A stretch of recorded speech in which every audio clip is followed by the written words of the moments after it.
오늘 말씀을 한 부인의 이야기로 시작하려고 합니다. 이니셜 C로 시작하는 부인입니다.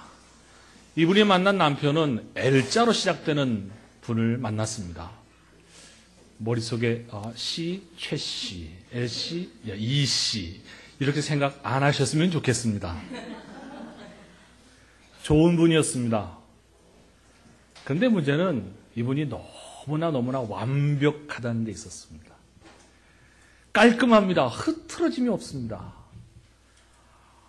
그리고 무엇이든 정확합니다. 한 번도 허튼 소리를 한 것을 본 적이 없습니다. 참 매력적인 분 맞습니다.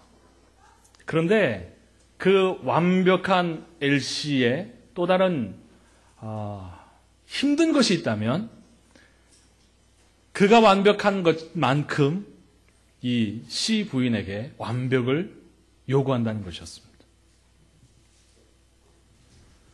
많은 규칙이 있습니다. 많은 규칙. 그 규칙을 엄격하게 적용합니다. 그래서 그 엄격하게 적용한 원하는 그 규칙에 조금이라도 어긋나면 바로 벌칙이 따라옵니다. 밥 한 끼 굶기. 이 정도면 그래도 좀 양호하게 넘어갈 것 같은데 그보다 훨씬 더 심한 그런 몸살이 또 이 마음졸임이 그 안에 있었습니다. 물론 처음에는 이렇게 생각했습니다. 잘 맞춰 살 수 있을 거야. 그래. 그래서 신부는 머리카락이 팥뿌리가 되도록 이 남편을 사랑하겠습니까? 라고 서약하는 질문을 했을 때 예, 사랑하겠습니다. 꼭 그렇게 하겠습니다. 머리카락이 팥뿌리가 되도록 사랑하겠습니다 했는데 지금은 파김치가 됐습니다. 착각이었던 거야. 그게 환상이었던 거야. 잘 살 수 있을 거라고 그렇게 생각했었는데 그 모든 것이 내가 약속을 잘못했구나. 후회합니다. 그래서 삶을 한마디로 말하면 행복하지가 않습니다. 여러 가지가 없습니다. 웃음이 없습니다. 웃지 않으니 얼굴에 핏기가 없습니다.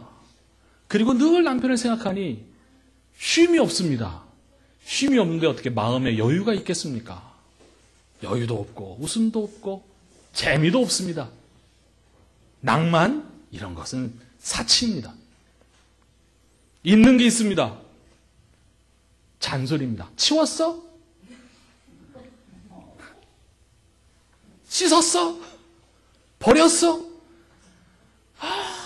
그런 건 이야기 안 했으면 좋겠는데 뭐 시시콜콜 이렇게 이야기하는 거예요. 그러다 보니 눈치를 많이 살핍니다. 혹시 거기 멈추지 않고 마음이 두근두근합니다. 두렵습니다. 뭐라고 할까 봐. 조금만 소리만 나도 나한테 하는 소리 같습니다. 나 들으라고 하는 소리 같아요. 근데 문제는 이 증상이 할수록 더하다는 거죠. 나날이 갈수록 더한다는 거죠. 내 깐에는 열심히 하는데 그래서 이 정도면 되겠지라고 생각을 하는데 아니요. 이 남편에게 만족이 없습니다. 칭찬 인색합니다. 그리고 정도가 점점 심해져서 자기 볼 때는 늘 들춰내는 것 같은 그런 느낌이 듭니다. 못 살겠다. 사람들이 묻습니다. 남편 사랑하세요? 사랑하냐고요? 몰라요. 그런 단어 잊은 지 오래요. 그냥 사는 거죠. 세월이 가는가 보다 하고 그냥 사는 거죠. 그러다가 어느 날 남편이 덜컥 죽었습니다. 갑자기 자유를 부르짖을 만한 분들이 혹시 계실지 모르겠어요. 다른 분의 소개로 제이 씨를 만나게 됐습니다. 재혼을 했습니다. 그런데 이 제이 씨는 앞서 결혼한 엘 씨와는 정반대의 남편입니다. 이분은 한마디로 따뜻한 사람입니다. 위로가 있습니다. 포근합니다. 그리고 늘 감싸줍니다. 여유가 있습니다. 그리고 낭만도 있습니다. 여기에도 없는 게 있습니다. 규칙이 없습니다. 비난이 없습니다. 있는 게 있습니다. 이해가 있습니다. 용서가 있습니다. 기다려주는 게 있습니다. 도와줍니다. 그래서 살아갈 의욕도 생깁니다. 묻습니다. 남편 사랑하세요? 네, 사랑합니다. 그리고 이제 사랑이 뭔지 이제 좀 알겠습니다. 그런데 시간이 점점 지나면 지날수록 내가 이 남편을 사랑하는 거 분명히 맞는데, 그래서 더더욱 깊은 사랑으로 그 사랑이 더 무르익어 가기를 원하는데 왠지 모를 계속 삐그덕 거리는 그 현상들이 있는 것을 보게 되는 거예요. 남편 얼굴을 보면 분명히 사랑으로 바라보는 것 같은데 마음이 불편합니다. 꺼리끼는 어떤 부분들이 있습니다. 그리고 이 시선이 서로 약간씩 엇갈리는 것 같은 그런 느낌들이 있습니다. 그래서 이게 무엇 때문인가 라고 자기 자신을 깊이 생각했습니다. 관찰했습니다. 그리고 마침내 발견했습니다. 첫 번째 발견한 게 있습니다. 그건 뭐냐? 그 L씨, 그 전 남편이 자기한테 늘 잔소리했던 그 말이 하나도 틀린 게 아니었다는 것을 발견했습니다. 자기가 체력이 약해요. 어휴, 느려 터졌어. 라는 그 말이 정말 느려 터진 거예요. 의지가 약해요. 그래서 시작은 했는데 늘 이 흐지부지기 끝나지가 않습니다. 너저분합니다. 지저분합니다. 안 씻어요. 청소 좋아하지 않습니다. 실수는요, 자꾸 실수합니다. 달고 삽니다. 더 나아가서 남편이 있음에도 불구하고 다른 데 자꾸 몰두합니다. 그리고 남편이 무슨 말을 하면 하기 싫어하는 자기의 모습을 봅니다. 그리고 깨닫습니다. 아, 나는 정말 나밖에 모르는 사람이었구나 라고 하는 그런 발견을 하게 됩니다.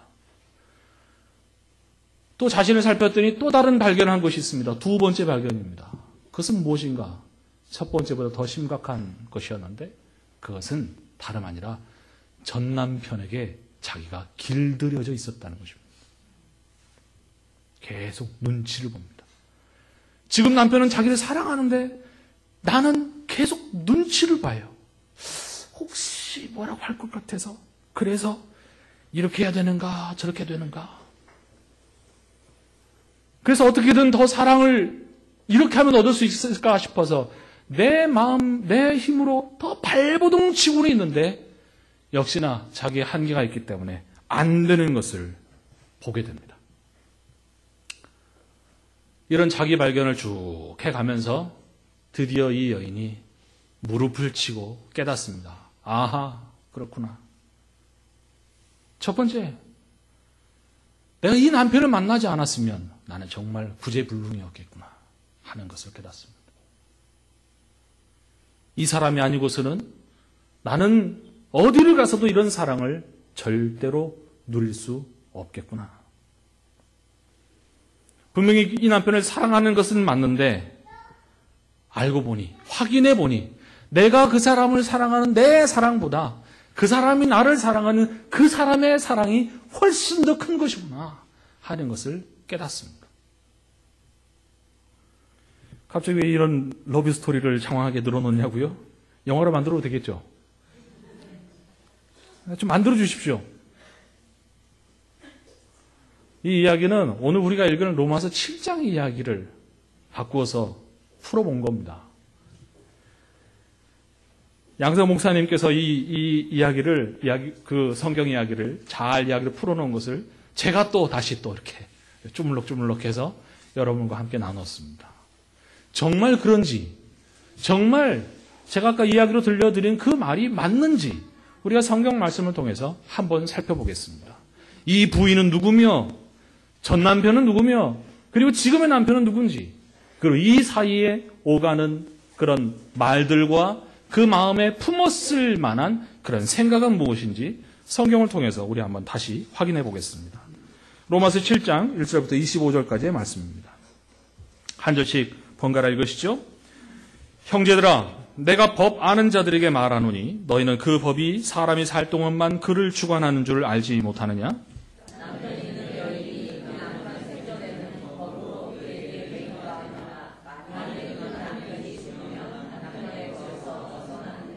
그러므로 만일 그 남편 생전에 다른 남자에게 가면 음녀라. 그러나 만일 남편이 죽으면 그 법에서 자유롭게 되나니 다른 남자에게 갈지라도 음녀가 되지 아니하느니라.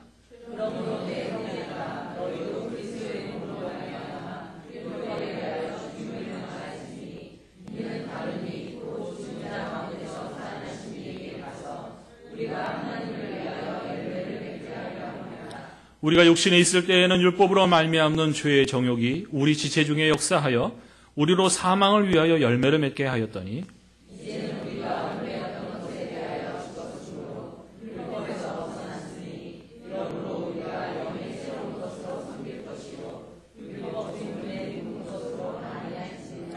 그런즉 우리가 무슨 말을 하리요? 율법이 죄냐? 그럴 수 없느니라. 율법으로 말미암지 않고는 내가 죄를 알지 못하였으니 곧 율법이 탐내지 말라 하지 아니하였더라면 내가 탐심을 알지 못하였으리라.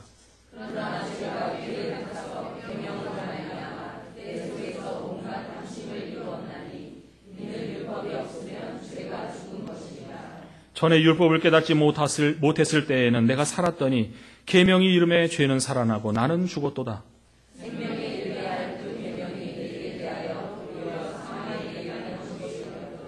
죄가 기회를 타서 계명으로 말미암아 나를 속이고 그것으로 나를 죽였는지라.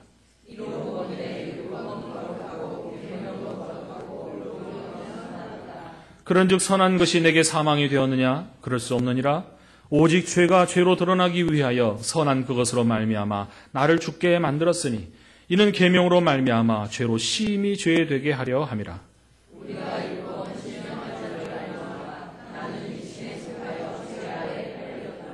내가 행하는 것을 내가 알지 못하노니 곧 내가 원하는 것은 행하지 아니하고 도리어 미워하는 것을 행함이라.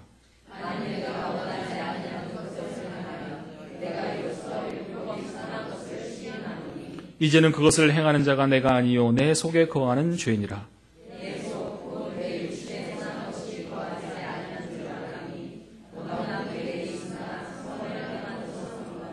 내가 원하는 바 선은 행하지 아니하고 도리어 원하지 아니하는 바 악을 행하는도다.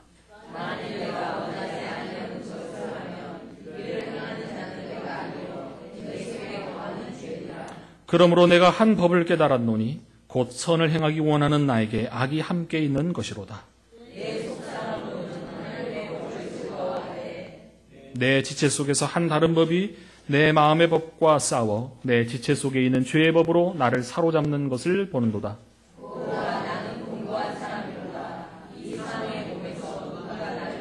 함께 읽습니다. 우리 주 예수 그리스도로 말미암아 하나님께 감사하리로다. 그런즉 내 자신이 마음으로는 하나님의 법을 육신으로는 죄의 법을 섬기노라.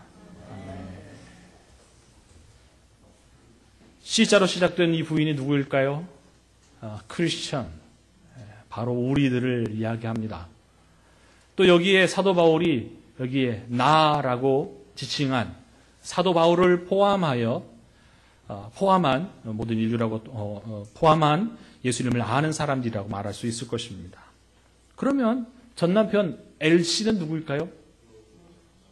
율법입니다. 율법. 그리고 새로 만난 남편 J는 예수님을 이야기합니다. 관계는 명확해졌습니다. 사도 바울이 이야기하기를 혼인 관계로 율법과 그리고 예수님과 이 관계를 이제 비유로 설명해 주고 있지요. 율법이 계속 거울처럼 우리 자신의 실체를 보게 합니다. 그런데 그 율법이 우리의 거울로 비춰질 때 우리 속에서 죄가 계속 우리 안에서 움직이고 기동하고 있는데 이로 인해서 생겨나는 많은 결과들, 5절에 보면 사망의 열매들이 계속 생겨나고 있는 것을 예전엔 미처 몰랐어요. 예전에는 깨닫지도 못했습니다. 자기의 심각한 것을 알지 못하였는데 율법이라고 하는 그 거울이 생기게 되자 그 율법에 비춰볼 때 비춰지는 곳마다 죄가 발견되는 거죠. 앞모양을 봤더니 좀 흐트러졌구나. 그런데 미용사가 뒷머리를 딱 펴는데 머리카락이 하나도 없어. 이런 현상을 발견하는 것처럼 율법이 구석구석 비춰지는 것을 따라 그 죄가 계속 구석구석 우리 안에서 역사하고 있는, 힘을 발휘하고 있는 것을 율법을 통해서 계속 보게 되는 거죠. 율법이 엄격하면 엄격할수록, 율법을 알아가면 알아갈수록 그 속에 더 많은 죄들을 발견하게 됩니다. 율법이 죄를 만들었는가? 아니요. 성경은 말합니다. 원래 죄가 이 속에 있어서 계속 만들어내고 있었는데 율법을 통해서 깨닫게 되었다. 그래서 율법을 말합니다. 율법은 악한 것이 아니고 오히려 선한 것이었다. 엄격한 남편, 그 남편의 문제가 있었던 것이 아니고 사실 본래 씨 부인에게 문제가 있었던 것처럼 율법은 선한 것으로 우리에게 주어진 것이었습니다. 그러나 그 선한 거울이 우리에게 있는 그 실체를 그대로 드러내게 됐지요. 그 드러낸 결과가 어떤 것이었습니까? 죽음이었습니다. 절망입니다. 희망이 없습니다. 진도 앞바다에서 일어난 상황들을 이렇게 보고 들으면서 많은 사람들이 처음엔 슬픔, 그리고 분노, 그리고 또 무기력, 이런 단계 지나가는 그런 트라우마를 계속 좀 겪고 있습니다. 어느 초등학교 부모가 요청했습니다. 우리 아이들도 이런 것들을 겪고 있는 것 같습니다. 그래서 우리 아이들이 그런 매체를 접하지 않도록 특별히 신경을 써주십시오. 이야기합니다. 별의별 말들이 막 붙습니다. 그리고 그 쓰레기처럼 달라붙는 그런 말들이 또 여과 없이 많은 사람에게 또 알려지고 있습니다. 불편합니다. 근데 공통점이 있습니다. 그 속에 희망이 없다는 겁니다. 절망으로 계속 다가온다는 것이죠. 살아남았으면 좋겠다는 소망이 있습니다. 그런데 그 소망과 우리의 힘으로는 어떻게 할 수 없다고 하는 우리의 한계를 보면서 역시 다시 절망의 벽이 얼마나 두터운지를 우리가 다 실감하고 있습니다. 로봇이 들어가도 조력 때문에 힘을 못 쓰고 있고, 한 사람 한 사람 들어가는 그 과정 가운데 얼마나 힘겹게 그 구조 활동을 지금 펼치고 있는지 우리는 다 알지 못하지만 그분들은 다 몸소 겪고 있죠. 오늘 아침에 읽은 기사에 그런 내용이 써 있더군요. 한 잠수부, 자기 조카를 구하기 위하여, 자기 조카의 그 시신이라도 찾아오기 위해서 계속 뛰어들고 있노라고 고모부가 잠수부로 구조 활동을 하고 있는 그런 기사를 읽었습니다. 자기의 자식을, 그 사람의 조카가 아니라 이 자기 자식을 데려온 그 사람에게 뭐라고 할 말이 없었다는 것이요. 조카를 데리고 나왔어야 될 그 사람이 자기의 자식을 데리고 나온 그런 정말 말로 표현할 수 없는 그런 상황들 전개되고 있습니다. 그런 장면과 겹쳐서 생각해야 될 또 다른 하나의 장면, 우리가 지난주에 들은 예수 그리스도의 부활, 이것은 우리의 종교적인 신념이 아니고 우리 안에 살아계신, 지금도 살아계신 그 예수 그리스도, 우리에게 산 소망인 분을 우리가 모시고 있다는 이 사실, 이것이 얼마나 큰 은혜요, 얼마나 큰 선물인지 모릅니다.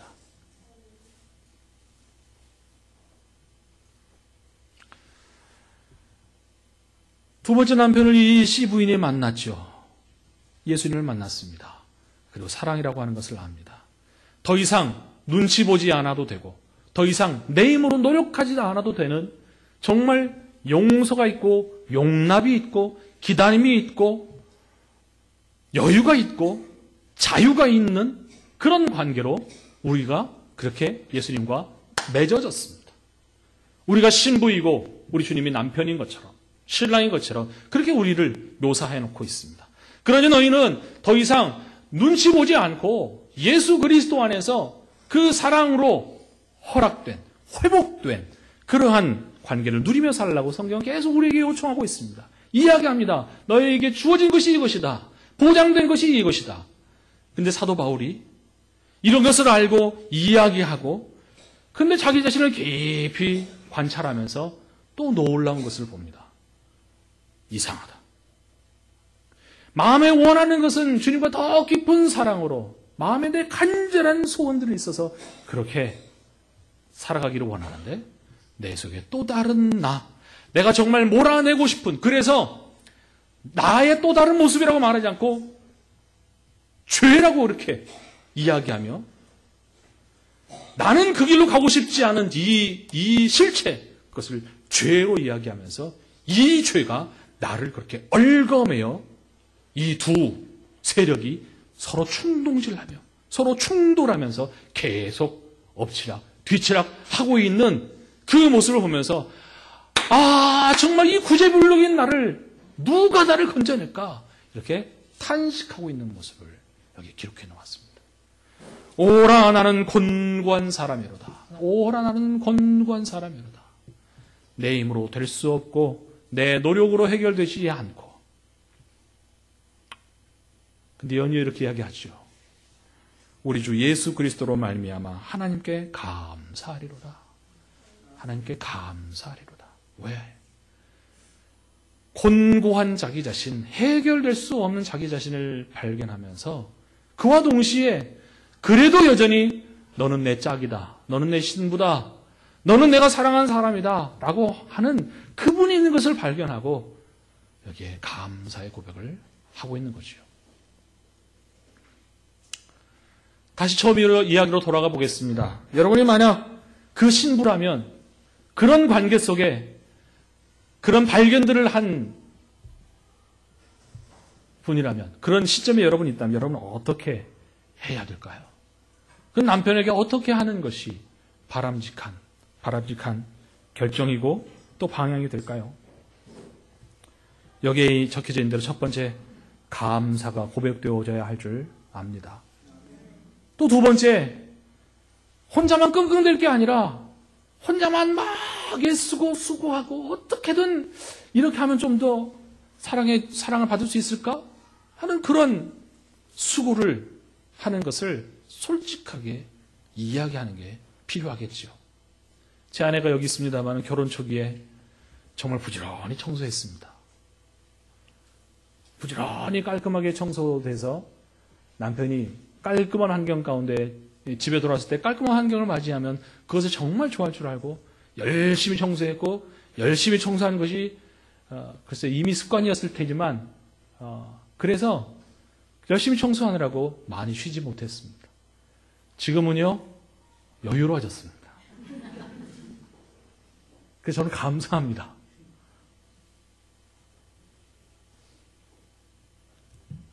우리 주님께 더 사랑받으려고 계속 나의 연약한 건 내가 알아.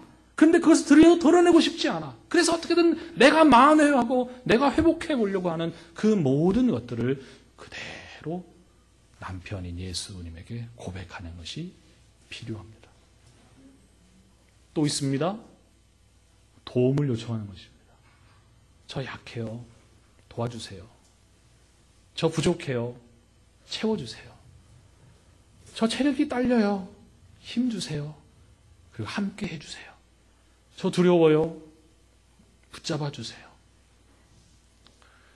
우리 주님은 멀리 계신 분이 아니고 우리의 생각 속에 계시는 분이 아니고 기도할 때 맞아 예수님의 이름으로 기도해야지 라고 그렇게 꽂아 쓰는 보릿자루가 아니라 바로 오늘 우리와 함께하는, 우리 옆에 계셔서 체온을 느낄 수 있는 것과 같이 우리와 함께 하시고 우리 동행하시고 우리 안에 내재하시는 실존적인 분인 줄 믿습니다.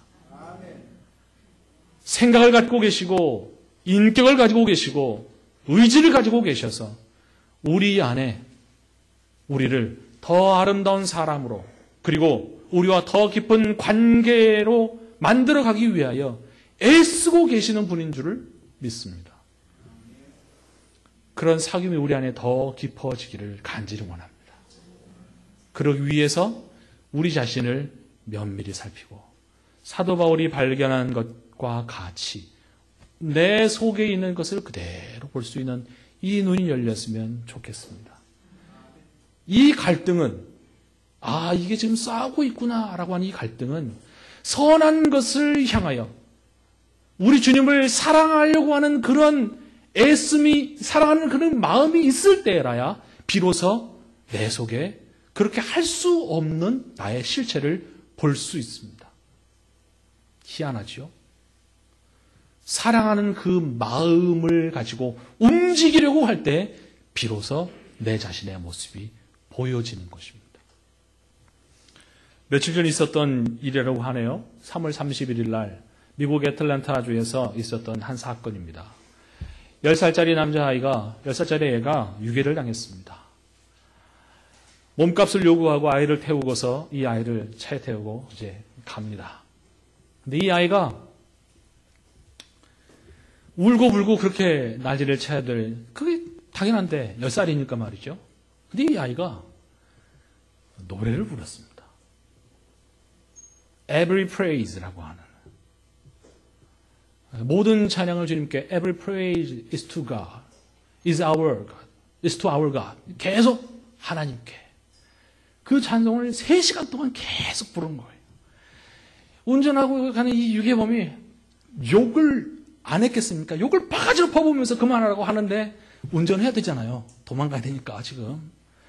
근데 애가 계속 노래를 부른 거예요. 부르다가 차가 섰습니다. 그리고 얘를 내보냈어요. 모른 척해. 너는 안다고 하지 마. 아무한테도 이 말 하지 마. 그리고 도망가서 뺑소니를 쳤습니다. 말씀드리려고 하는 건 이거예요. 도대체 이 유괴범 마음에 무슨 일이 일어났을 것인가? 우리 주님께서 우리의 수준을 너무 낮게 생각하는지 모르겠습니다. 우리의 정말 완악하고 더 악한 것들을 향해서 계속 달려가려고 할 때 우리 속에 일어나는 음성들이 있죠. 주님을 사랑해야지. 주님께 감사해야지. 또 주님이 그거 싫어하는데 조용히 쉿, 모른 척 계속 울려나는 이 소리를 우리가 듣게 될 때, 그 듣는 그 소리에 대해서 그걸 무시하지 않고 거기에 반응하는 데서부터 우리의 변화는 시작되는 줄 믿습니다. 이 유괴범 마음에 갈등이 있었겠지요. 일어났겠죠. 계속. 한편으로는 참 감사합니다. 그 아이를 데려가서 못된 짓 하지 않은 거 감사한 일이죠. 다행입니다. 더 나쁜 일을 저질러서 그렇게 해서 옥살이를 하는 것보다 시도한 것으로 끝났으니 다행이지요. 다행입니다. 우리 안에 내 안에 있는 그 악한 실체를 보고 죄의 깊은 영향력들을 보면서 또한 동시에 우리 속에 주님을 향한 사랑, 그리고 주께서 우리에게 말씀하시는 많은 음성들을 우리가 귀담아 들으면서 어느 쪽으로 오늘 내가 결정하고 나갈까? 내가 지금 이 시점에서 무엇을 의지하고 어디에 도움을 요청해야 될까? 우리 주님께 도움을 요청하고, 저는 이렇습니다. 저는 이렇게 연약합니다. 주님께 도움을 구하면서 우리 안에 계속 계속 올라오는 이 죄의 삭들을 다스릴 수 있는 사람들로 서시게 되기를 주님의 이름으로 축원합니다.